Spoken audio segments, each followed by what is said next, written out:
I'm Billy Harvey. Hey there, this is Rob Ruckus. Hey, it's Tony from Fastball. Hey, it's Ben McKelvey. Hey guys, it's Matt here from the White Lakes. What's up everybody, Jacob from the Big News. Hey guys, it's Nick Collins here from The Effect and Better Strangers.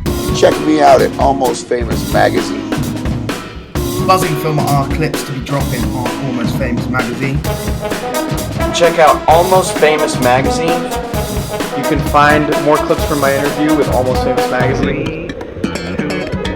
1-0, and liftoff.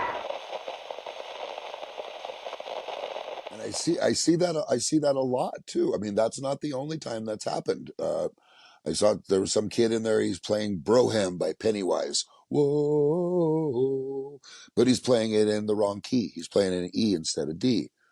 Fletcher from Pennywise comes walking in. You're not doing that right. Ruckus, hook me up. I plug him in. He sits there for like 20 minutes playing with the kid. You know, I mean, I see it a lot. Fat Mike's done it. Luigi from Suicidal Tendencies does it. It's quite amazing to see, man. And it's not just kids, and it's not just kids from here. It's people from all over the world. You know, Brian Baker from Bad Religion was in last week, and there's some kid from Brazil can barely get the words out in a broken English to talk to him, and then the next thing you know, they both sit down with guitars and they start playing a Bad Religion song, except for the kid from Brazil is playing Brian's lead. So Brian has to play the rhythm for the first time in his life. So he gets done. He's like, "Oh my God, that was so cool, man. I never got to play that part. That was so cool. You let me do that." And it's an amazing thing to see, man. That's God, there are no words for an experience like that. I mean, think about every young kid who's playing in a garage these days who only wishes they could meet their idol. And then, you know, their parents bring them out to Las Vegas. They go to the museum, and the next thing you know, that person walks in and jams with them arbitrarily by accident, and it happens. That is amazing. And that garage there too. So the stuff I've been talking about is just upstairs in the jam room. We also have Pennywise's garage. So when Pennywise first got started, they practiced in a small little garage that they had to carpet the walls so it didn't bug the neighbors, just like all the rest of us. Well, they got bigger and they went on to studios and stuff like that. And that garage got closed up. And it got closed up for years and years and years until the museum opened. Fletcher went down there, tore everything down, tore all the carpet, picked up every broken bottle, all the old cans, broken strings, the guitar amps, the drum set, everything, and brought it in and set it up in a room in the museum. So everything still works. So when Me First and the Gimme Gimmes come to town, they could all go in that room and sit down and play 3 or 4 songs. And it's just to whoever's in the museum. We don't tell people when it's going to happen. You know, Sum 41 was there. Offspring did it last week. The Darts, you know, there's big bands and there's small bands. There's, you know, bands that hundreds of thousands of people love, and there's bands playing there that 100 people love. Well, I was out photographing Squeeze last October, and I was having a chat after the show with the band, and there's this guy standing there, and somebody just goes, "So Slim," and I'm like, "Wait a minute, that can't be Slim Jim Phantom." And I have a friend who absolutely loves him. I mean, she's a huge Cats fan. And I'm like, "What are you doing here?" And he goes, "Oh, I'm doing tours at the Punk Rock Museum." I'm like, "Really?" Yeah, I mean, it's just he starts this weekend. He'll be here all weekend. Oh, wow. Because It's amazing. The Viva Las Vegas Rockabilly weekend's in town right this weekend. So it's like the punk rock bowling of rockabilly. And I've been there for that. I did that once to go see the Stray Cats, actually. Yeah. Oh, okay. Yeah. So that's happening this weekend. That's why. So when we found out he was coming for that, it's like, hey, dude, come do tours at the museum. You know, he was there. He's got his stories about, but he played with Lemmy. I mean, he's got his stories. I'm looking forward to going on Slim's tour. I'm looking forward to going on. Wow. I'm bummed I can't get out there this weekend. I mean, this is incredible. I mean, I you know, have you been to the Guitar Museum in Scottsdale? No. The big guitar museum out there. I don't, you know, it's very curated to they'll have a specific event. But I've been there a few times, and if you're ever in the area, the Guitar and Music Museum out there, I think it's Scottsville, Phoenix area, But is like, amazing. do you Very, get very to structured, but do you get to pick stuff up and actually play it though? nah, see, that's the See, difference. That's the big difference. I mean, it's not. They'll that's have musical artists in to do a performance, but yeah. they don't have that spontaneity thing. And I don't even know what your price of admission is, but that experience is worth hundreds of times It's like the cost of admission. $39 or something like that. It's like $20 for locals, $39 for out of town, $100 if you're doing one of the big tours. $39. I could end up jamming with a legend in the punk rock scene 100%. that I may have been following for years. For 100%. Yeah, 100%. It's crazy. You can't get a great meal for that kind of money these days. You can't buy a record almost for that much these days. That's incredible. Wow. I can't wait to get out there. Any other special things going on that weekend that people should be aware of? Yeah, there's going to be there is, but again, we don't really say what's going to happen. It's all a surprise, man. It's like you just show up and trust me, especially that weekend, you're going to run into somebody that's going to blow your mind, and it's not even just that weekend. It happens all the time. I mean, a few weeks ago, I'm sitting there and I look out the door and this guy's staring at me and I'm staring at him like, Tony? He's like, Ruckus? I'm like, yeah, it's Tony Hawk. Haven't seen the guy in 30 years. A few months back, Fred Armisen from Saturday Night Live. He comes through. Just you never know who you're going to run into. Who's playing in town. So the Chili Peppers are playing in town. Well, Flea's going to be walking around probably. So it's just you never know who you're going to run into in that place, and even to me, I've been there for over a year now because I was there before it opened. I helped put some of the stuff up. I'm still amazed all the time. Every day when I get to work, I have the biggest smile on my face, and I'm always amazed at who I'm going to run into or the stories I'm going to hear. Here's one absolutely amazing one. Beginning of the year, Glenn Matlock from the Sex Pistols comes. I get a call one day at the museum, and it's Glenn Matlock from the Sex Pistols people. He's like, "Hey, we're playing a show over at the Virgin Hotel. What local band would be good?" I'm like, mine. I play with the Shakewells, and we do like 60s punk, so early punk rock stuff. So it would be perfect, and it was an amazing show. So then the week after that, Glenn's in there doing tours. He comes up into my jam room. He takes a look at all the guitars on the wall. He's like, "Oh, that Rickenbacker bass. I really like that." I'm like, "Oh, that's mine." And I hear, "Oi, Ruckus, can I play your Rickenbacker bass?" Oh my God, of course you can, right? So he picks it up and he starts playing Anarchy in the UK.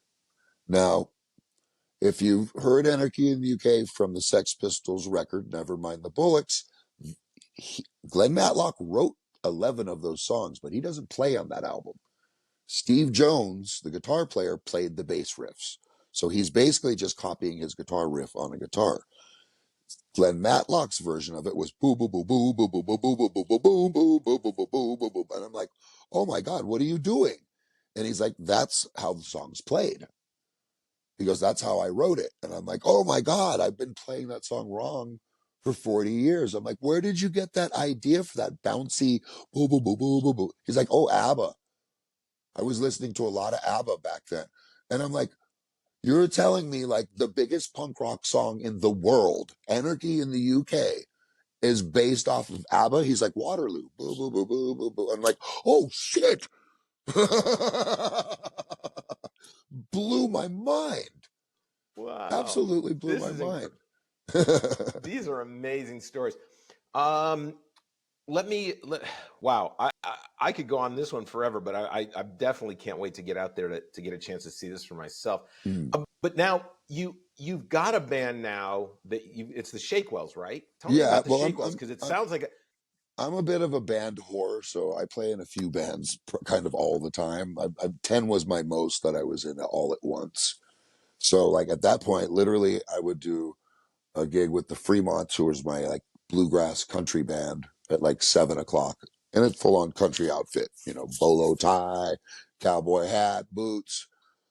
8 o'clock, I would go do a show with the Nines, which was instrumental soul, or I'd do a show with Moonvine, who was like ethereal gothic kind of music. It was just beautiful stuff. 10 o'clock, the Vermin, my punk rock band, would go play at the Double Down, to a full punk rock crowd, and I'd be buck naked sometimes when I played. Midnight till 4 a.m., I would be playing with the Nines at an Italian restaurant doing soul jazz. So I play in a lot. I play a lot of different kinds of music, and I like to play in a lot of different bands. Right now, currently, I'm still playing with Self Abuse, who was one of the first Vegas punk rock bands. Me and Turbo from the Vermin are now doing a band called the Shakewells, which is like 60s kind of punk. So Farfisa, Fuzz, kind of like the Sonics, kind of like the Standells, kind of stuff like that. And then me and Pablo from the band from the old punk rock band MIA, have a band called the Souvenirs. And that's like 30s, 40s, 50s jazz. So we do Cab Calloway, the Heidi Ho Man. We do Cruella DeVille from the 101 Dalmatians. We do Frank Sinatra. We do Louis Armstrong, Louis Prima, Louis Jordan. All the Louis. But we're a bunch of rock dudes playing jazz music, and we do it at the Mob Museum a lot. So if I can't be found at the Punk Rock Museum, I'm probably at the Mob Museum. I've become a museum relic in my old age. See what sobriety gets you, kids? Well, Keep look, drinking. I'm just honored. I'm just honored the fact that it sounds like you're playing about 23 hours a day. You probably have to get some time to need some time to sleep, and you made time. Yeah, let those fingers honored. relax. So let me ask you this, because this is sending me down a kind of interesting curiosity path. You've made your name in punk, right? You really cut your teeth and made your name in punk. But you play in so many different genres now, and this could be inside of punk or out. But who are some of your big influences musically? Who are the people that have you've tried to either emulate, or you take a little bit from them and you sprinkle it into what you do and give it your own thing? Who are a few of them, and what genres did they come from? Okay. And my pretty much standard answer to this is all the local people I've got to play with. I love the Damned. I love. I love the Buzzcocks. I love Booker T and the MGs. I love U-Roy. So I love all kinds of music, but musical influences come from the people I've got to play with. So growing up in Las Vegas, like Pablo, who I play with in MIA, or he was from MIA back in the early punk days. Now we play together in the Souvenirs doing the jazz band. Well, his father was a music teacher out here in Las Vegas. And he was like the best music teacher in Las Vegas because he could play every instrument. He wasn't just a saxophone player that was trying to teach kids drums, xylophone, guitar, bass, and that, he could actually play everything well. So Pablo grew up like that. That's how he grew up, with that influence.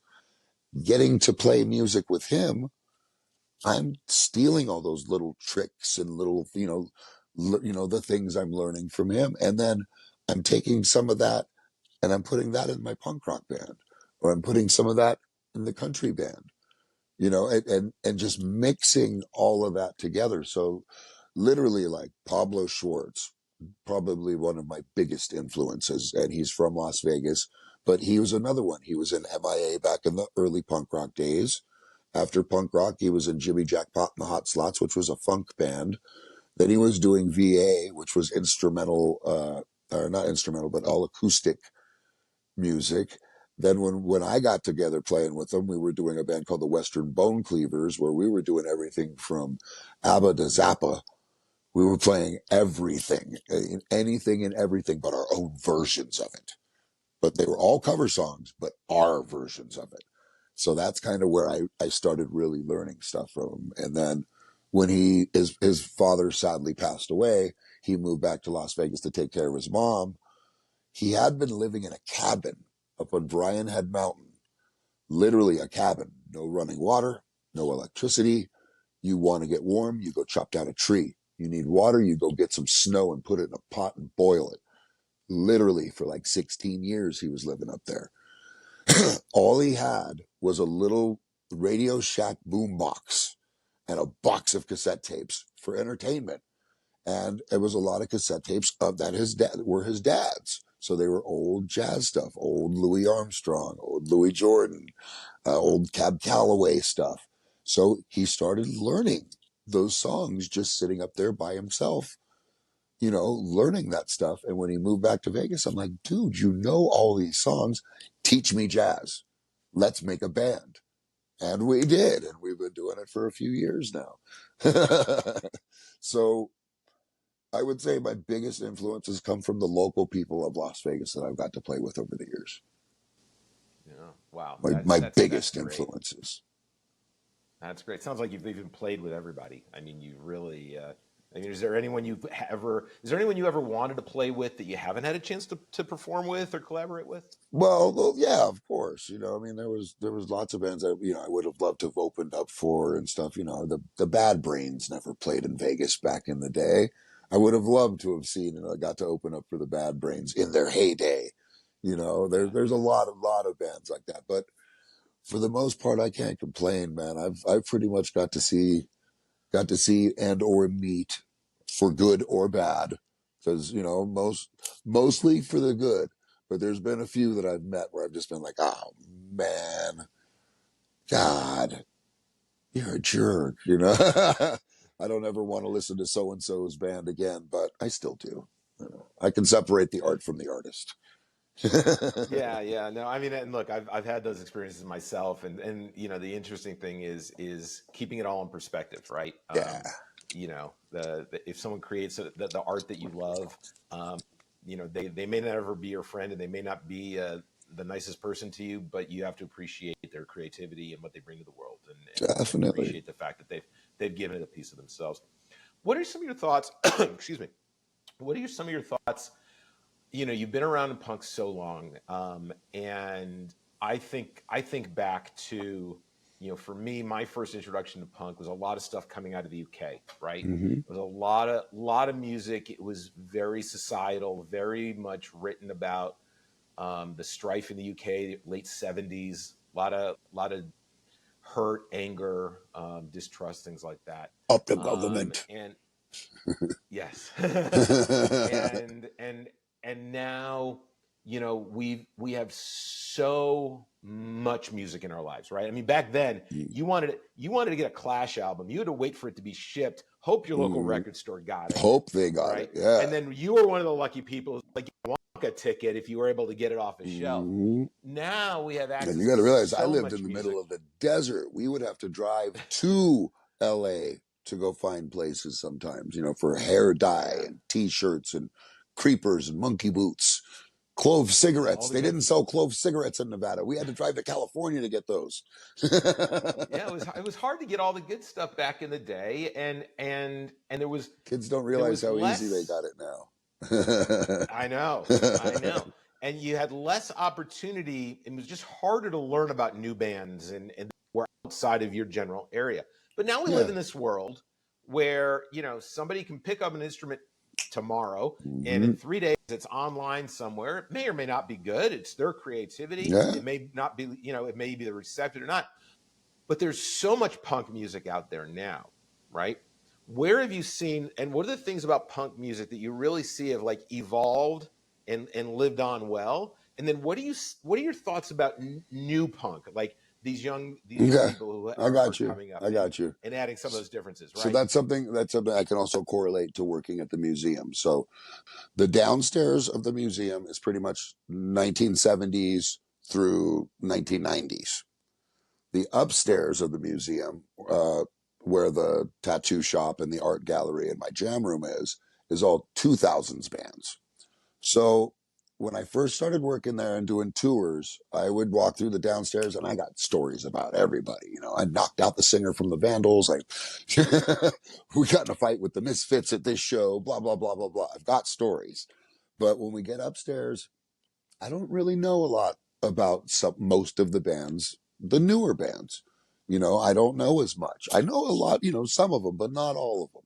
So I would dismiss a lot of it. This is all poser garbage. This isn't punk rock.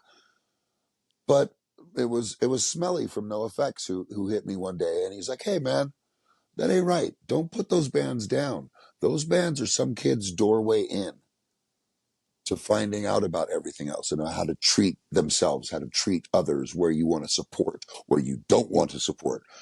That's their doorway into that, and you're discounting that, and you shouldn't do that." I'm like, damn, you're absolutely right. So I have been looking up to find out a little bit more about those bands now. It is a different thing, though. Punk rock has become a different thing. Back in the early days of it, it was a very dangerous thing. Jack from TSOL says it the best. If you had a purple mohawk in the early 80s, late 70s, early 80s, you were basically telling the whole world to fuck off. You were out and you were mad at everybody. And you did that intentionally. If you intentionally made the whole world mad at you when you first woke up in the morning by the way you made yourself, there's probably something wrong with you. And there was something wrong with a lot of us. There was a lot of us came from some terrible homes. A lot of us came from broken homes. A lot of us came from sexual abuse, drug abuse, alcohol abuse, gamblers in Las Vegas. There was a lot of horrible things that happened to some of the people that got into punk rock. And that's what was wonderful about punk rock, is it became that surrogate family.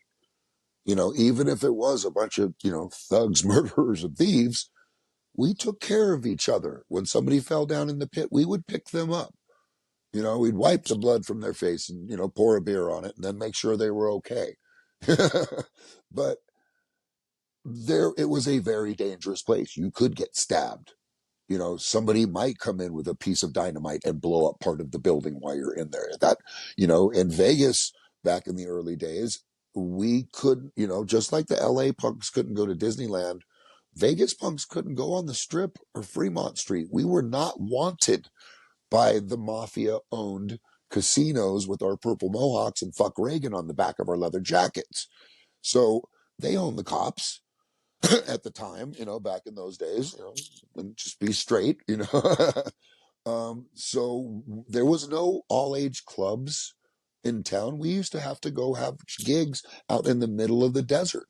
We would go to the construction site. We would steal a generator, 2 big lights, the carpet from the front room, and we would go out in the middle of the desert and, Raw Power from Italy, Synod from Mexico, The Offspring, NoFX, Rob Zombie's first band, White Zombie, just bands from all over the world, the Effigies, everybody. Their first punk gigs in Vegas were in the desert, literally out in the middle of the desert. So there was no security. There was no corporate backing. There was no Budweiser tent. If you wanted something, you brought it. But then also, in that same breath, if you didn't like the band that was playing, you could shoot bottle rockets and throw rocks at them. That was a very common thing too. But so that's kind of the difference. But what I do see similarly that's still happening is stuff like that. So like in Los Angeles, they're still doing that underneath the freeways. So the helicopters can't see. They're doing them under the freeways, and they're going on their Facebooks or Instagrams or whatever. And like, everybody show up at 6:00. So-and-so, so-and-so, so-and-so, and so-and-so is going to play, or at least till the cops show up. And 2,000 kids are showing up at these things, and we've got in our international section at the museum, there's a thing of what's going on in Taiwan right now. And that's kind of the same thing, it's still frowned upon, in certain countries, and they have to kind of go hide when they do shit like we did. So instead of the desert, they're finding like these houses, and they're taking over these houses, and 2,000 kids are showing up and just doing it themselves. So the whole DIY thing, that is continuing to this day is what I love about it. Is you don't need to go play at the House of Blues. These kids don't need to play at the House of Blues. They don't need to go play in a bar. They need to be playing in someone's basement, someone's living room, out in the desert. Hone your shit, where you're free to do whatever you want. And nobody's going to say you're not doing that right. Because there is no right in music. There's no right, there's no wrong. There's no rules in music as far as I'm concerned. There's no rules in music. You can do anything. That's where the magic comes from. Gospel and the blues didn't have a baby, we wouldn't have had rock and roll.